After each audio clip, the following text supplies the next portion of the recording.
Nobody likes to see their real estate deal die, especially as a seller in this Long Island market. So today we're gonna go over some of the things that you definitely wanna look at when you're actually reviewing offers on your home, and the things that you're gonna wanna pay attention to that not everybody likes to talk about, that is actually gonna probably make the difference between getting your deal to the finish line or just having them start going through these contingencies and the deal not actually going anywhere.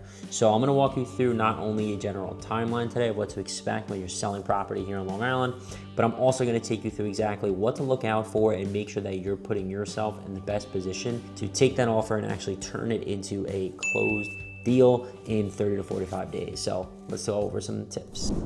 Let's review the main terms of the deal that are the most exciting, right? So of course, we have our own offer sheet here at Real Broker. No matter, depending on who, if the buyer has representation, what brokerage they're with, whether it's another competitive broker or they're just representing themselves, they may submit another form that looks something like this. Again, this is what we're using in-house. I love it because it's super detail-oriented, but don't expect every offer sheet to maybe be as clear-cut as these. But these are gonna be the main things you wanna look for. Of course, we're looking at the price of the property, how much are they willing to pay for the property.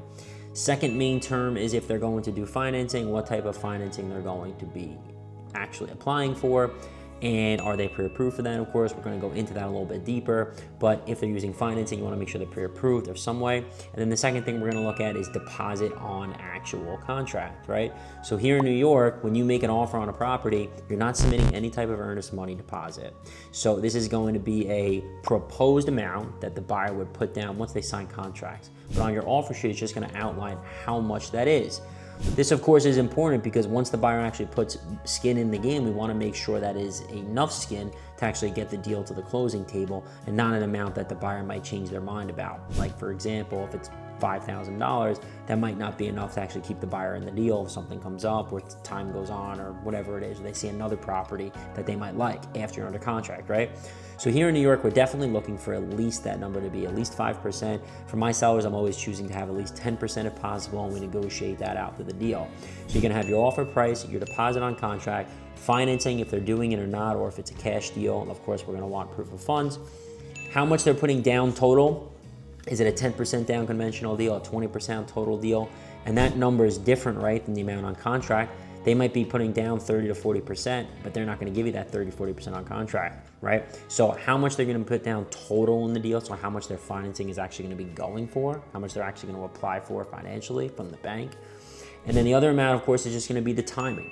When is this buyer looking to close? What is the on or about date that they're proposing? So let's dive into the specifics of the certain financial contingencies in our offer here and our offer process here and what you actually have to look out for as a seller. And this is exactly how I'm recommending that my sellers navigate financing contingencies in the offers that they're accepting in today's market here in Long Island. So the first thing that we're gonna look at is, like we always talk about, Long Island's market is very unique, and how business is done here when it comes to financing is different than a lot of other places. So it's always preferred, if possible, that you're working with a lender who's used to the New York market, whatever bank, lender, broker, mortgage banker, whatever name you want to use for it, but they understand and they work often in our market here. This way that there's no hiccups or confusion. And as a seller's agent, for example, I'm gonna do my best to coach that lender through anyway, but it's much easier for me to do that and make a smooth process and actually get the deal to closing if they understand the local market. That's number one. Number two, what type of financing are they doing? This needs to be outlined on the offer sheet. It can't just state financing contingency, right? I wanna know, are they doing a conventional loan? Are they doing an FHA loan? Are they doing a Sony May loan, state of New York loan? Are they doing a 203K repair loan if the property is in need of repair? What type of specific financing are they going for? And does that actually correlate with their pre-approval? I'm also gonna wanna make sure on the financing paperwork that they submit with their offer, it's of course from a recent date. I don't wanna see a pre-approval that's from 2 months, 3 months, 4 months expired ago. I'd love to see something that's current in the last couple of days, especially in this fall market of 2025 where there's so much going on in the media regarding rate changes.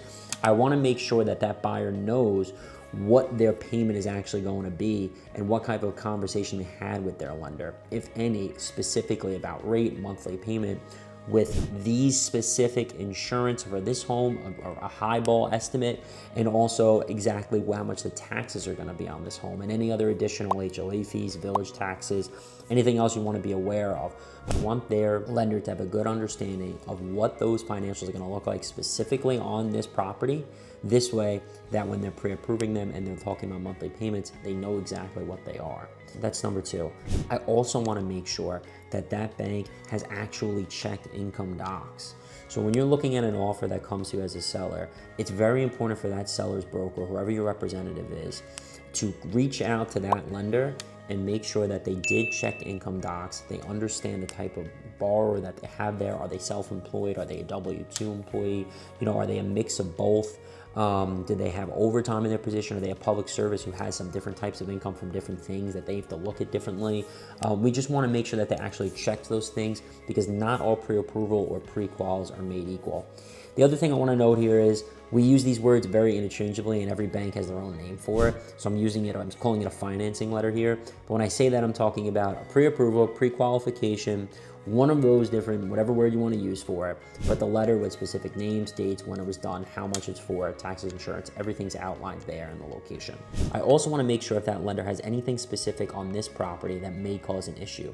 For example, let's say we're selling a property that was built before 1959 here on Long Island, and there's no actual certificate of occupancy for the home because it was built previous to that time, which is not unheard of here at all. I do probably 10 deals of those a year without COs. Is the bank going to have an issue for that? Are they going to want a letter in lieu? Are they going to want a certificate of existing use to lend? What is that going to look like? I also want to make sure that that bank knows about any outstanding COs that my seller is not planning to get, and that it's not going to be an issue. For example, a lot of houses on Long Island have a finished basement. Most people on Long Island do not get a certificate of occupancy when they finish their basement. They don't get permits for it. And I tell lenders up front, that the basement is finished. There's a room down there. There's a kitchen. There's another bathroom. We're not getting a CO for it. And I want the lender to know that up front if that's a part of this deal. This way it doesn't come up and bite us in the butt in the end, right? Same thing goes with garage spaces that are finished. Same thing goes with rear decks, front decks, porticos, whatever it is. Just be very, very transparent with that bank up front if you're interested in taking that buyer's offer. This way there's not going to be any hiccups at the end when it comes to appraisal or things like that. All right, so now you're at the point you're going to accept their offer. You like all the terms of the deal, the price looks good, timing looks good, everyone has an idea of when they can close by and what they're thinking about. Now what actually happens? Well, again, this is a proposed offering. This contract that you're getting through an offer sheet, I'm gonna call it contract, is not actually binding between both parties.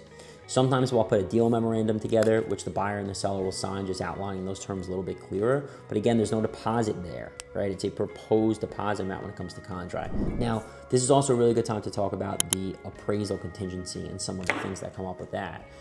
Our contracts in New York, unless otherwise stated, do not have an appraisal contingency. We just have the mortgage contingency, right? So a part of that mortgage process will be the appraisal. But where a lot of other states have an actual appraisal contingency in the offer, it's very uncommon here that you're gonna have that on Long Island. So you need to understand as a seller, what are we looking at appraisal-wise? Are there comparables that are in line with the offer price that came in here? And do you need to put other language in the contract to protect yourself on that, just to make it clear? Maybe you specifically state that the seller is not willing to renegotiate, or you're not willing to renegotiate as the seller, no matter what the property comes in to appraise at. You're also going to want to take a look at how much down the buyer is actually putting, because this might play a role in the fact that if the property does come in on a short appraisal, whether or not that buyer has the room to make the difference up. If it's a 3.5% down or a 3% down conventional buyer, and the property's purchase price that they're offering is $700, and the property appraises at $650, they're not going to have enough cash in the deal to actually make up that difference, right? To put more money in the deal to qualify. So their mortgage might get denied because of the appraisal, but it's still a mortgage denial, and there's a mortgage contingency in the contract. So the buyer is going to have that out. So it's something to be aware of when it comes to financing. Have they spoken to them about appraisal? Are the comps supporting the sale price for this property? Does the buyer potentially have other funds available to make up a difference if the appraisal does come in short? When it comes to financing, we're also really going to want to know, what does that bank's timeline look like? Are they going to order an appraisal right away? Are they going to wait till the end to do it? When should we expect it? Are they going to communicate with you throughout the process to let you know where you're at, or are you going to wait just to hear from the attorneys as time goes on? Right? These are all things that matter. Our experience here on Long Island, we have a relationship with a lot of different local banks, and we see them on the same deals, right? Same thing with part of the brokerage side. 20% of the lenders do 80% of the business here on Long Island. So being a broker for about 10 years here, I have a good understanding of what to look out for each specific bank. And it's too much to go over in one video. But the best thing you're gonna wanna do is do your due diligence on that bank, do your due diligence on the loan officer handling the file, and get an understanding of how that process looks. This way, when you're accepting that financing contingency, you have a good idea of what to expect, and you can work through the kinks up front, if any. Let's talk about the closing date that's presented in the offer sheet. So now you've looked at the actual price, you like the price, you like the down payment on contract, you like the type of financing that they're doing, you like their pre-approval letter, you have a good understanding of the type of bank that they're getting their loan from, you understand that they're well qualified for the loan, you've reached out to the lender, you have a good idea of what to expect from them. Now we have to talk about closing date, right? So our closing date here in New York is an on or about date. What does that mean? Well, if the closing date is, for example, December 1st, the buyer and the seller can choose a closing date that works for both parties, right? That could be 30 days before that date, bringing you to 11/1, so you can, within the contract, close as early as November 1 with a 12/1 date, or you can also close as late as January 1, right? So there's a 30-day grace period going forward and also going back beyond that date. So this gets a little bit tricky when it comes to moving. We're getting this all the time from our sellers, right? Well, if I don't know exactly when the closing date's gonna be, how am I supposed to set up movers, Anthony? How am I supposed to prepare? What date do I have to be out by? This is crazy, right? And when are we gonna know the closing date? Well, the point is, you don't exactly know when the closing date's gonna be from the start, but you do have a say in when the closing date is. So what I always like to do on my deals is set good expectations up front with the buyers, right? If you have an on or about closing date of 12/1 and you know no matter what, you're not gonna be ready by that 12/1 date. You don't wanna go past the new year and to pass on 1/1, so you don't wanna bump that date to 12/15, but you may say, I'm probably gonna need at least 10 to 12 days after 12/1, maybe mid-December to close. Tell that buyer up front. Tell them what things are looking like. Let them know that, you know, this is what you're thinking, and if there's anything that changes, you'll of course keep them posted as you go along the deal. But have that conversation early. This way nobody's caught off guard. Also make it clear that has to be a date that works for everybody. This is not something that one party can say, okay, now I want to close on this date. If the other party isn't ready or they haven't made accommodations to, it's not like the buyer can just say, all right, now I'm ready to close, it's 11/10, and you have to jump in. It has to be a date that works for both parties. Not to mention, you've got the bank attorney who needs to be there, the title company needs to be there, the buyer's attorney, the seller's attorney, maybe the real estate brokers. A lot of parties are involved other than just the buyer and the seller in the deal. So there is a lot of people to get in the same room at the same time. So making sure that you're setting expectations early about when that date is gonna be and the date you're all shooting for will make that a lot easier. But also, there's some wiggle room for that, right? So you can adjust that closing date kind of on what works best for you if you know you have a hard stop date. So if you know you have to be out of that house no matter what because you're closing on your other property on 12/15, for example, okay? December 15th. You may want to make that closing date 11/15. This way the last day in the contract the buyer will be able to set the closing date for is 12/15 and there won't be any questions. If you have a hard stop date, I always recommend moving that date up. Set expectations with the other side. Let them know we're going to put 11/15 on the contract. We don't expect to close by that date. We don't expect you to be ready. We're really looking at using the 30-day grace period, and we're going to close on or about the week of 12/15, somewhere in that range. But at least it protects you. You don't have to worry about the buyer maybe using another 30 days beyond that. That might push you past the date that you really need. Also, when it comes to setting movers and things like that, our closing date here usually is not actually set in stone, somewhere between 10 to 7 days before the actual date. So having those expectations of when it's going to be is going to make things a lot easier for you as a seller. But also the buyer may change their mind at some point and things can come up, right? Circumstances can change. Maybe they thought they'd be ready, then they weren't. So being able to move flexible with that date is something you're gonna wanna be aware of, and you're not actually gonna have the date set in stone until about 7 to 10 days out. So it gets a little sticky with that, but when it comes to actually moving, just set your movers for the best time that works for you. Tell them you don't have a set closing date. The movers on Long Island that are typically moving here, whether it's going to Florida or wherever else, they're used to these same things, and it's not unheard of here. So just keeping everybody in the loop, making sure that you might have some flexibility on setting those dates is always a good idea. So what happens next? Well, at this point, the buyer, if they did put a contingency for inspection in their offer, right, you're going to go ahead and say, okay, great. Their buyer's going to say, my inspector is ready this Wednesday at 2, and we're going to do the inspection then. Great. If you have representation or a sales broker representing you and they have a buyer's broker representing them, they're of course going to be present at the time of the inspection, ideally. Usually the seller is not present at the time of the inspection here, and this is the time for the buyer to really go through the property and of course inspect the things, but also learn about the home. Not everything is bad and every house has issues, but it's also a time for the buyer to say, okay, I'm coming from a house that has gas heat, this is oil, and talk to their inspector about what to know about it. So that's why we recommend that we usually give them a little space. As a seller's agent, I hang back a little bit. I'm there to ask questions and make sure everything goes smoothly, but it's also not good to hang over the buyer's shoulder 24/7 in every single room that they go into. You just want to give them that space to really learn about the property and answer any questions. Anything that needs to be done before that, of course, you're going to have a conversation with your seller's broker if they're doing their job, and they're going to advise you on, hey, keep an eye out for X, X, and X. Make sure that we have access to the electric panel. Make sure that we have, access to the attic. I have a full detailed message that I send to all of my clients before the inspection. This way they know exactly what to expect. Make sure we have access to everything in the house that we need to make sure the inspection goes smooth. And also just ask them a couple questions about things they might want to remind me about so I can inform the buyers and make sure there's no questions when we're there. Now, once the inspection is complete, okay, buyer goes back. At that point, they're gonna have the opportunity to negotiate or get anything corrected, the opportunity to decide how we're going to respond to anything that they have questions to. It's very common in today's market here in 2025 on Long Island that a lot of the inspections going to be for knowledge. Of course, if there's something major, it's something that the seller will likely have to address with any buyer depending on the terms of the deal that's being offered. So usually something we discuss, but as a seller's broker, I like to also set expectations with the buyer side on that. Let them know, of course, this is, you're going to do your inspection. Any questions that you have, we're here to answer them, but we're not looking to be nitpicked on things like a GFCI outlet missing where it should be or a light bulb that's not working. It's really for the major ticket items, the heating system, the cooling system, roof, windows, structure, that type of thing.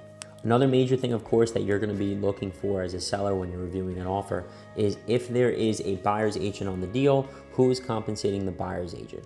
New York state law now requires that anytime a buyer representative is taking out a buyer and showing them property, they're going to sign a buyer-broker agreement, which outlines specifically if there's commission involved, which obviously there is, who is paying it, and specifically how much it is. Now, when they make an offer on your property, it's very common here on the island, they're going to specify if they're getting paid by their buyer directly, or if that's the seller, they're asking you to pay their commission and how much exactly it is. Now, it's not all offer sheets are created equal, as I keep saying. It might not be as clear as it is in my offer sheet.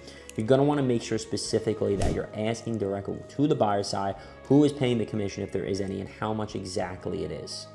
So now you've gone through the inspection, you've negotiated a couple of items where everything was perfect and you're moving forward. What's gonna happen? Well, now you're going to hire an attorney. I have an attorney, of course, and a couple of attorneys that I always recommend to our sellers because they're great to work with. We're gonna hire an attorney to send out a contract of sale to the buyer side. It's basically going to have all the terms that were presented in the offer and then some additional boilerplate language or specific rider for that legal firm that they put into their real estate contracts. They will put together with the terms and send over to the buyer side to review. If the buyer side accepts these terms of the contract, there's no changes to it, everything looks good, they're gonna have an opportunity to review that contract with their client, and this is the first time that the buyer is actually gonna put money into the deal and make it a binding contract.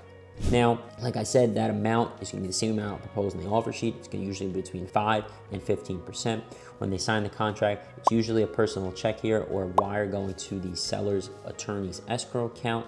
Now, let's say it's $1 million deal with 5% down.